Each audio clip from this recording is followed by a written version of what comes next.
Today's session, tips and tricks, we're actually going to take a look at the new features inside of NX8.5. This up into a three-part series, looking at different aspects of the drafting environment. So we'll get down into breaking up those here in a second. Take a brief minute here to talk about CAM Logic. CAM Logic was founded in 1995 up in Oxford, Michigan. We cover Ohio, Indiana, Pennsylvania, and Illinois. Proven record being a Siemens channel partner. Great relationships have been made over the years, and we really value our customers and enjoy working with them. We definitely have the industry expertise, cutting-edge technologies and services, highly trained staff, and dedicated customer support. Taking a look at what CAM Logic offers is really a trifecta of services and equipment. So we have our 3D scanning side, we have our CADCAM, CAE, and PLM and PDM side. We also have our 3D printing and rapid prototyping side. So taking a look at our CAD/CAM PLM side, we offer the Siemens suite of products: NX, Solid Edge, VMAP, Team Center. We also offer a Spree CAM on our machining side, on our CAM side. On the 3D printing side, we have 3D systems that we represent. That encompasses the ProJet series as well as the Z Printer series. Z Printer series is most cost-effective color printing that you can get on the market today. Now taking a look at our 3D scanning side, we offer Romer, the Z Scanner, Shape Grabber. We also have Geomagic suite of software products, as well as the latest edition, which is not on here, which is Steinbeckler. So what we're going to take a look at today is the first part of the series, which is the drafting user interface enhancements. The next section we're going to, and this will be the next NX Tech Tuesday, which will be looking at the smart lightweight drawing views. Getting into working with large assemblies and working with the lightweight views and the smart views that are now inside of NX85. And then third part of the series is going to be looking at some other general enhancements to views, annotations, symbols, and tables. Alright, so let's start taking a look at some of the differences between 8 and 8.5 that have been enhanced. So now what they've done inside of NX85 is they've eliminated a lot of the non-useful or non-environment specific toolbars and views and menus that you would traditionally have inside of NX that weren't necessarily appropriate for the environment you were in. So taking a look here at the Part Navigator, and I'm going to jump into a demo session here after I run through some of these slides and show you this in between the two systems. But what we're taking a look at here first is in the Part Navigator environment. They've gotten rid of the model views, the camera views, the history mode. Those are all for the 3D environment side. So when we're in our drafting environment, you know, it just cleans up the clutter, less things to accidentally click on and have to close back up and move on to the area that you're trying to get to. Some of the other enhancements under the create balloons, the symbol commands have greatly been enhanced. Being able to control some of the line weights inside the symbols and the look and feel of it have been greatly enhanced inside of NX85. Basically what this does, and the value to you as the customer and the end user, is you're simplifying the drawing UI, the user interface, what you're working with and seeing every day. Makes you more productive and eliminates non-essential content. So content that you can get in there and accidentally click on, and it's not causing any harm, but it's just, oh, I accidentally clicked on it, or I got to close that environment back up and get to where I'm trying to go. So it just makes the whole use and learning the environment that much easier. Moving on to the next portion of this, the selection filter, again, has been cleaned up. Only useful items that you're going to have inside your drafting environment. No longer have to scroll down and search through bodies and sheets and faceted bodies and datums and points. You don't have those in the drafting environment. So now you're just diving in there and you've got your curves, your notes, your symbols, everything that's going to be pertinent to the document that you're working on, the drafting environment that you're in. Also, non-essential toolbars have been removed, right? So true shading, you don't need a true shading toolbar inside of your drafting environment. So let's eliminate that and clean that up while we're in that environment. We don't have to worry about getting in there and having up a toolbar that really has no useful purpose inside that environment. So looking at your value, again, it's just, again, cleaning it up. Unnecessarily modeling toolbars and commands are removed while you're in the drawing sheet. Some of the other enhancements are kind of across the board with NX, but really kind of shine here inside the drafting environment is the hide and show command.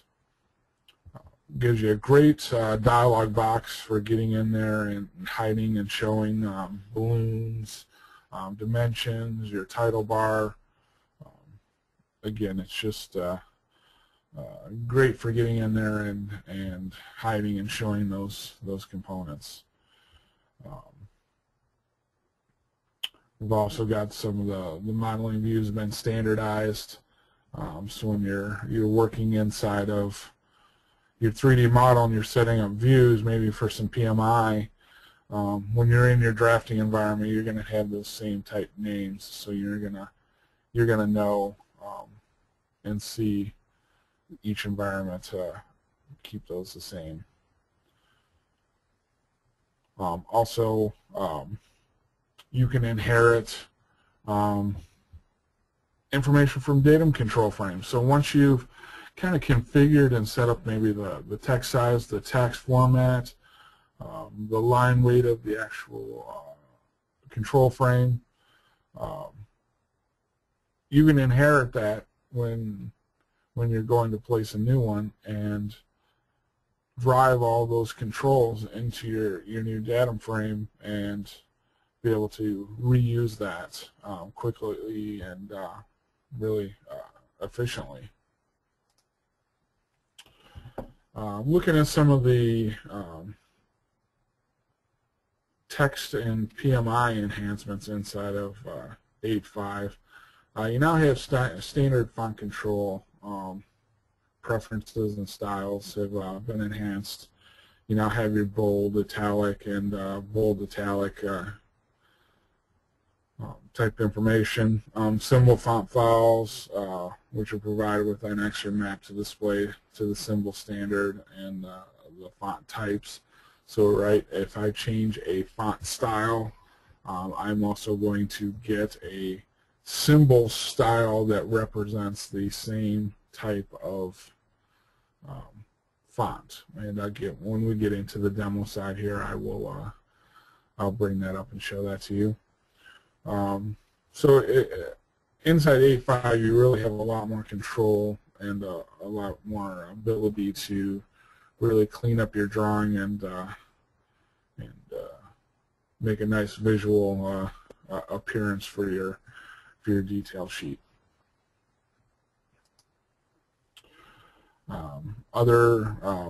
I started talking about the symbols, right? So Now inside of 8.5 we have the ability to get in there and control line weights on the symbols. Much broader sense than the original thin, normal, and thick. We now have the ability to go down to actual line weights and control the width with that. So the reason this was kind of brought about was certain companies and country standards really drove this change, being able to across the board define, hey, I'm going to have, you know, a 0.13 millimeter line for this symbol, and for this symbol, or for the frame maybe I need a 0.35 millimeter line width on that. So you're able to get in there and control that a lot better, be able to control your standards a lot better, and again you're improving your effectiveness of putting out your detailed drawings and meeting the standards of you and your customers. Taking a look here at some of the drawing placement enhancements. So we now have a new associative option to permanently align the views. And again, when I say align the views, we're able to lock it down so when you move a view, the horizontal or vertical view is going to move in relationship to the view you're moving. So it has an associative hinge that's applied to it, and it's going to track and control the placement of that secondary view or alternate views in accordance with the view you're trying to move and manipulate. And again, like I said, we'll get in here and I'll break these down a little more and show you these inside the demo environment. During the creation wizard, you now have a lot more notification when active parts contain no models, enhanced layout arrangements, dynamic view scaling, new options when you're placing your views. You can ignore the title block, so it's not going to block out an area, so you can utilize the space a little more efficiently. And you just have overall improved preview performance. One of the things that we're going to be looking at here on the next section, or the next Tech Tuesday, which is going to be coming up next month, which is part 2, which is the large assembly enhancements. And in here, you're going to have the option of working with those large enhancements and working with some smart lightweight data, which will really improve the performance of your detail sheets. So look for that next Tech Tuesday coming. All right, so what I'm going to do is we're going to be jumping in between NX version 8 and NX8.5, so I can show you some of the differences, you know, some of the look and feel, so we can see how the two systems performed differently. So I'm going to go ahead and open up a new detail sheet here in version 8. And if you come in here, you can see that I still have all my active selections here. Items that absolutely have no relevance to what I'm working on, right? So there's no reason for me to need to select a sheet body while I'm in my 2D drafting environment. So I'm going to come over here to NX85. You can see that up there at the top. I'm going to come in and select the same template. So now if I come up here and I take a look at my filter selection, you can see that I only have items in here that are really pertinent to the drawing that I'm working on. right? So I don't have all that extra clutter of items that I need to go through. We'll jump back over here to version 8, NX8. So you can see over here also, I have all these model views and I have all these camera views that really don't mean a whole lot to me. I'm in my draft environment. I don't need to see my model views. I don't need to have the camera views. I certainly don't need to see that it's in history mode. As you can see, if we come over here to NX85, our environment is all cleaned up. Again, only information in here and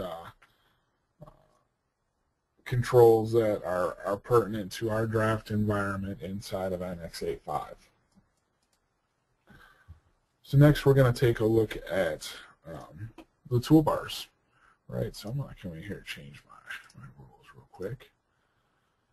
And I'm going to come up here. You can see that, I have my Shape Studio toolbar. I have true shading. None of these options are available to me. I can't do anything with them inside my draft environment. It's just toolbars that are taking up space that I might not necessarily need, right? So we could set up roles, we could lock it out, but right out of the box with NX85, we're looking at only information that we need inside the draft environment, right? So no need to jump back and forth or turn on toolbars or clutter your screen up with toolbars that aren't necessary. I know a lot of you are probably working with different roles for different environments. Excuse me. This is just going to help you set it up and make you a little more efficient in each environment, right? So again, it's keeping it clean, keeping the information there, and active for what you're looking for. Okay, so next we're going to come in and start the wizard, and I'm going to go out and I'm going to search for a part. I'm going to search for this block. So as you can see here in the background, you can already see things happening, right? You can see the part that I just selected. We're going to drive down through and hit next. So now we can look at our boundaries and our view style, maybe how we want to see our preview. Excuse me. Right, so we can see our preview kind of here in the background as we're working through our sheet here. Do I want to inherit any of the PMI out for this? So I have the options of bringing that in. We get over to the orientation, so I can look at and see which is my view that's going to be my primary view. So I'm going to keep my front. Okay, so now a couple different things here that we're going to look at. So we're going to place a couple different views. And you can see that it automatically brings up those different views so we can kind of see how they're going to place. We have associated alignment, so the views are staying aligned together. We also have automatic placement, so you can see that it's taking the open area and putting it in there at an appropriate scale. When I come down here to margins, I can say ignore title blocks, and now it's going to utilize the space a little better. It's going to fill that in, so we're utilizing the full border here. Well, next I'm going to come over here and say I want to place this manually. And if you notice right up here in my status Q bar, or my Q status bar, you can see that the scale is changing depending on where I'm placing this. Also, if I come in and kind of set that up so I can put it right there, Go 2 to 1. You can see, because there's enough room for it to grow like that. But I want it 1 to 1, so I'm going to come in here and place it like that. And now it's generating my views. And we were talking about the associative views, so I come over here and I start working with my views. You can see how they're staying in line. They're staying associative. Now I can come in here and go to my view alignment, and I can adjust, create, or break my alignment to that view. So I can say horizontal, vertical, or inferred, and come in here. So right now you can see that I have these two, and basically I'm going to delete them for my ISO view. So now my ISO view is independent of my 2 other views. Now these other views are still attached. All right, but maybe I want to stuff my ISO view up there in the corner. And at any point, I can always go back in here to my view alignments, select that, say OK. How do I want to align it? So I can select a view to align it. Well, horizontally align it. Nope. I want to vertically align that one. Okay. Now I can select create a new view. I'm going to apply that. So now I can select a horizontal view. Apply that. So now I am locked back down into my original placement. Okay. Let's come over and take a look at another drawing. So one of the other things I wanted to show was kind of the hide show options, and we're going to take a look at the symbols. So let's take a look at the symbols first. So I have 2 things. When I click on this, remember we have that shortcut bar. I kind of showed that in a few webinars back. Or I could right click and go down to my style. So I'm just going to select it up here. I can come in here. I have my different fonts available. So this is a thin, normal, and thick width. I'll come up here and maybe change this to, and we can watch this happen. So I'm going to change this to Arial. Now I'm going to say apply.